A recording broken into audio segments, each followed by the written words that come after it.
Once upon a time, in a vast and sandy desert, lived a lazy camel. He didn't want to work. The camel preferred to lie in the sun all day.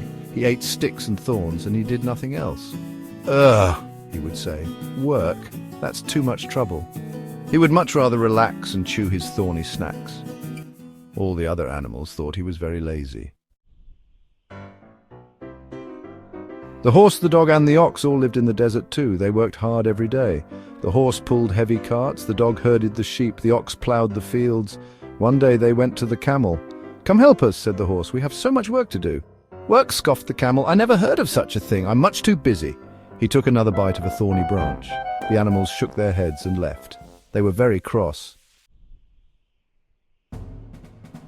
Now, the desert had a powerful Djinn. This Djinn was the Djinn of all deserts. He saw that the camel was lazy. The Djinn was also quite cross. "Camel," boomed the Djinn, "why aren't you working with the other animals?" The camel, startled, looked up from his snack. "Work? Who are you to tell me to work?" The Djinn was now very, very cross with the lazy camel. "I am the Djinn of all deserts," he thundered, "and I say you must work. Must I?" The camel smirked and went back to his snack. "I don't think I will," and he lazily chewed on a twig. The Djinn was furious. He had never met such a lazy creature. This camel needed a lesson.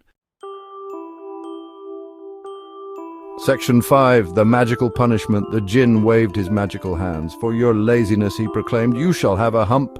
And on the camel's back a large hump magically grew. The camel was shocked. He tried to shake it off, but it wouldn't budge. "There," said the Djinn, "that hump will remind you to work." The camel felt the weight of his new hump. He had never felt so strange. "What good is a hump?" grumbled the camel.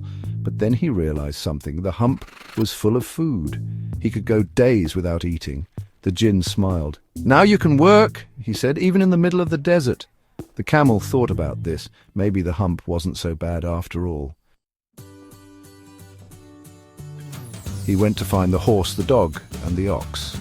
They were still working hard. "I'll help," the camel said. He felt a little shy. The other animals were surprised. But they were also happy to have the camel's help. The camel worked hard that day.